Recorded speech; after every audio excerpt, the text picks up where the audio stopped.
I'd like to ask the Minister, as part of its discussions with NTUC Enterprise, did MCCY ask NE why they agreed to the deal knowing that there will be a capital extraction post-acquisition?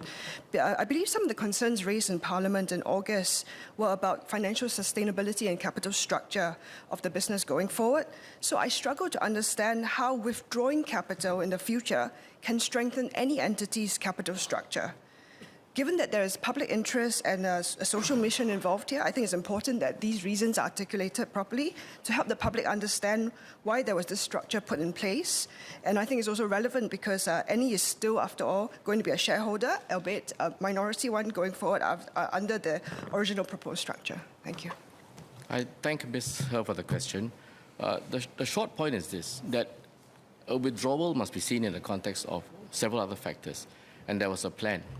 And the plan is to optimize capital and not so much just to withdraw per se. So when you optimize capital, you can do it in a number of ways. In the context of an insurance company, maybe redeploy reinsurance, for example, to remove some of the risks. And therefore, you need to maintain less capital to deal with buffers.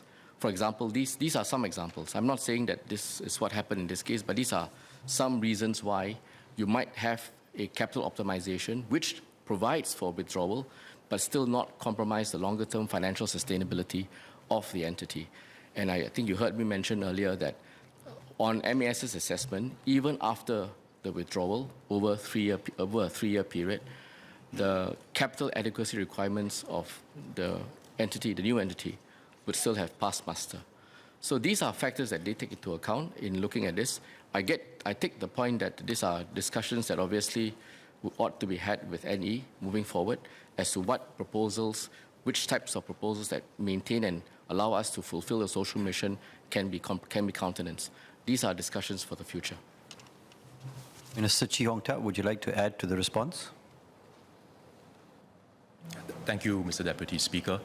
I just wanted to add to what Minister Tong has said in response to Ms. Ting Ru, that MAS has not approved the proposed capital reduction plan. That was what they put forth to MAS since middle of July, but MAS has not approved the proposed capital reduction plan. In fact, Ms. He may recall, when I responded to her on the 6th of August during the sitting, I used a Chinese phrase to describe the situation, that the deal still required MAS regulatory approval. I said, 八字都还没一撇. So this deal is not approved yet, and it's something that is still subject to MAS regulatory approval, including the capital reduction plan. Thank you. Mr. Leong Man Wai.